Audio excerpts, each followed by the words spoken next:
মাহফিলে যে কিছু খোরাক নিয়ে এসেছে।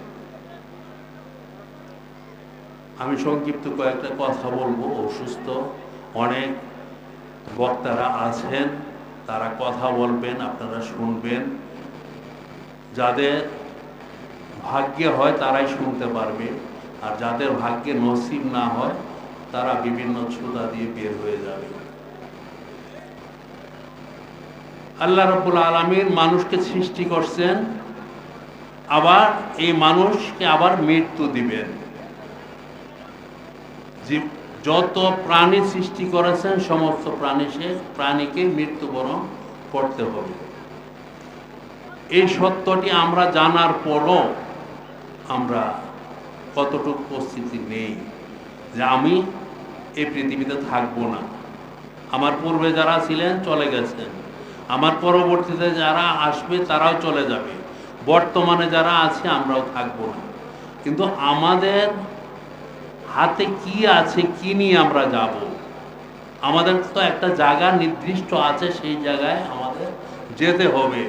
এই দুনিয়ার রং তামাশা, টাকা পয়সা, গাড়ি বাড়ি, নারী কোনো কিছুই থাকবে না, সব ফেলে 3 হাত মাটির নিচে চলে যেতে হবে। এই জন্য আমার কি প্রস্তুতি আছে, আমি কি প্রস্তুতি নিয়েছি? এই জন্যই আমাদের বুজুর্গানের দিন যারা চলে গেছেন, যারা বর্তমানে আছেন, তাদের কাছ থেকে কিছু জিনিস নিতে হবে, যেগুলা নিয়ে আমরা পরকালে পৌঁছতে পারবো আল্লাহর কাছে। আর এইগুলা নেওয়ার জন্যই এই সমস্ত মাহফিল, এই সমস্ত মাদ্রাসা, এই সমস্ত উলামায়ে একরাম, এই সমস্ত আলেম যারা আছে তাদের পাশে আসতে হবে। দুনিয়াতে আপনি থাকবেন না, কেউই থাকবে না, আমি থাকবো না, মরতে হবে। আর মরার পর কোনো কিছুই কাজে আসবে না ইল্লা সালাস, 3টি জিনিস ব্যতীত। সেই 3টি জিনিস কি? 1 নাম্বার, যে আপনি পৃথিবীতে এমন কিছু কাজ করে গেলেন, রাস্তাঘাট, নদী, রাস্তাঘাট, গাছপালা এমন কিছু করে গেলেন যে জন উপকারের জন্য, মানুষের উপকারের জন্য করে গেলেন। মৃত্যুর পর যখন মানুষ উপকৃত হবে তার সাদকায়ে জারিয়া পেতে থাকবে। এমন কিছু বই, পুস্তক, কিতাব, দিনই কিছু কাজ করে গেলেন যার দ্বারা মানুষ উপকৃত হবে, তার সাদকায়ে জারিয়া পেতে থাকবে। তৃতীয়ত, এমন সন্তান রেখে গেলেন যে সে মাদ্রাসায় পড়ে আলেম হলো। আলেম হওয়ার পর যখন আপনার মৃত্যু হয়ে যাবে, আপনার জন্য কিছু ইসালে সোয়াব পৌঁছাবে। সে আলেম হয়ে অন্যকে এলেম শিখাবে। তার মাধ্যমে যারা এলেম অর্জন করবে তার সাদকায়ে জারিয়া আপনি কিয়ামত পর্যন্ত পাইতে থাকবে।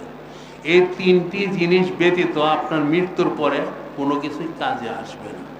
এই জন্য আমরা কতটুকু প্রস্তুত হয়েছি। আর এই প্রস্তুত হওয়ার জন্য এই মাদ্রাসার পিছনে আসতে হবে, এই উস্তাদদের পিছনে আসতে হবে। তাহলেই আমরা আমাদের আসল জায়গা, যে বাড়িতে আমরা যাব, দুনিয়ার বাড়ি, এই জায়গার মধ্যে একটা বেড়ানোর জন্য আসছি। আমাদের আসল ঠিকানা হলো বেহেশত। আর সেই বেহেশতে যাওয়ার জন্য এই কিছু জিনিস সংগ্রহ করতে হবে। আর সংগ্রহ করার জন্য আমাদের বুজুর্গানের দিন অনেক কষ্ট করে গেছেন। এই মাদ্রাসা যিনি প্রতিষ্ঠাতা তিনি কষ্ট করছেন, বিভিন্ন মাদ্রাসা যারা প্রতিষ্ঠিত করেছেন তারা কষ্ট করছেন, তারা কষ্ট করে দুনিয়া থেকে চলে গেছেন। কিন্তু এগুলাকে আবাদ রাখতে হবে আমাদের। আমরা যদি আবাদ না রাখি তাহলে এর জবাবদিহিটা আমাদের করতে হবে। আপনি চক্ষু বন্ধ করে দেখেন যে আপনি মারা গেছেন, আপনি দুনিয়া থেকে চলে যাচ্ছেন, আপনাকে লাশ কাঁধে নিয়ে দাফন করতে যাচ্ছে, আপনার কি আছে? আপনি সারা জীবন কি করছেন?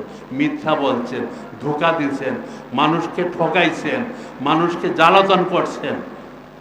বেশি দিন আগের কথা নয়, কিছুদিন আগেই 5 তারিখের আগে আমাদের দেশে যারা আমাদেরকে জ্বালাতন করছে, কোনো উলামায়ে একরাম, কোনো আলেম বুক ফুলিয়ে কোনো একটা কথা বলতে পারে না।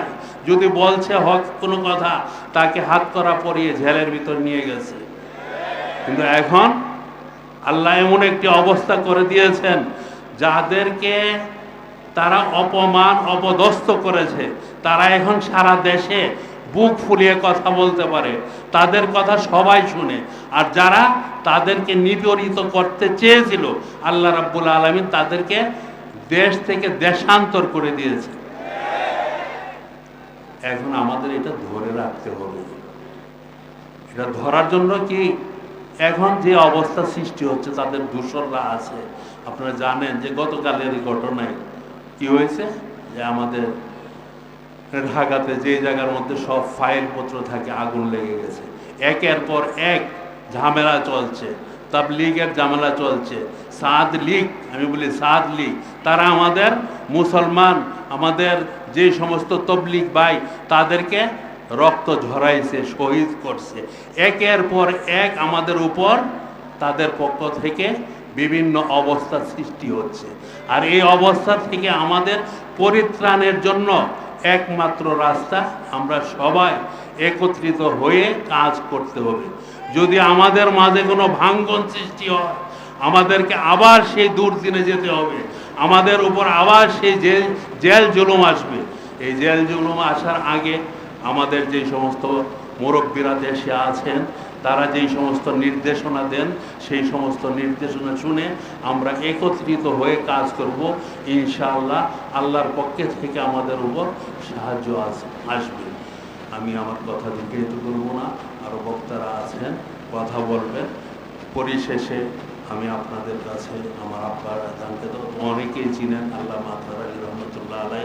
ওনার প্রতিষ্ঠান আল জামিয়াতুল ইমদাদিয়া, উনি সাহিত্য আছেন জামিয়া ইসলামিয়া, পরবর্তীতে যায় জামিয়া ইসলামিয়া মাদ্রাসা প্রতিষ্ঠিত করেন। এমনভাবে বাংলাদেশে অনেক কিছুই করছেন। এই বেফাকুল মাদারসুল কওমিয়া, যেটা এখন বর্তমানে এটা স্বপ্ন 10টা সর্বপ্রথম কাজ করেন আল্লামা আতহার রহমতুল্লাহ আলাই। বাংলাদেশে ইসলামিক রাজনীতির স্থপতি ছিলেন আল্লামা আতহার রহমতুল্লাহ আলাই। আমি বিস্তারিত বলতে যাচ্ছি না, তো আমি শুধু এইটাই বলবো যে ওনার প্রতিষ্ঠান, এই প্রতিষ্ঠান চালাইতে যে এমন অবস্থা সৃষ্টি করেছে যে মরহুম আমার আব্বা জানের নাম একটা টাওয়ার করেছে জামিয়া ইমদাদিয়া, আল্লামা আতহার আলী রহমতুল্লাহ আলাই টাওয়ার, 12 তালা আল্লাহ করাইছে। কিন্তু এইটার নাম আল্লামা আতহার আলী নাম লাগানো যাবে না টাওয়ারের, এই নাম পরিবর্তন করতে হবে ডিসির পক্ষ থেকে। এবং ওই সময় যারা আওয়ামী লীগের দোসর ছিল, তাদের পক্ষ থেকে চাপ সৃষ্টি করা হয়েছে যে এই নাম এই জায়গায় লাগানো যাবে না, উনি দালাল ছিলেন, এই ছিলেন, সেই ছিলেন। শেষ পর্যন্ত আল্লাহ রাব্বুল আলামিন এই বিল্ডিং করাইছেন, 12 তালা হয়েছে, একটা সিঁড়ি লাগছে, 2টা লিফট লাগছে, সব কিছুই হয়েছে, আল্লাহ করাইছেন। এবং 4 তারিখে যেদিন এই দেশ স্বাধীন হয়েছে, 5 তারিখে, সেই দিনে ওই জায়গায় বড় করে টাওয়ারের নাম আল্লাহ লেখাইছেন, আল্লামা আতহার আলী রহমতুল্লাহ আলাই টাওয়ার। কিশোরগঞ্জ শহরের মধ্যে সর্বোচ্চ বিল্ডিং সেটি আছে। আল্লাহ রাব্বুল আলামিন আপনাদের দোয়ায় এবং বুজুর্গানের দিনের রুহানি দোয়ায় কাজগুলো করাচ্ছেন।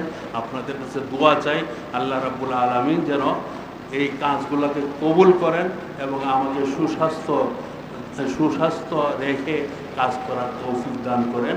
আপনাদের কাছে আমি দোয়া চেয়ে আমার বক্তব্য শেষ করছি। ওয়া আখিরু দাওয়ানা আলহামদুলিল্লাহি রাব্বিল আলামিন।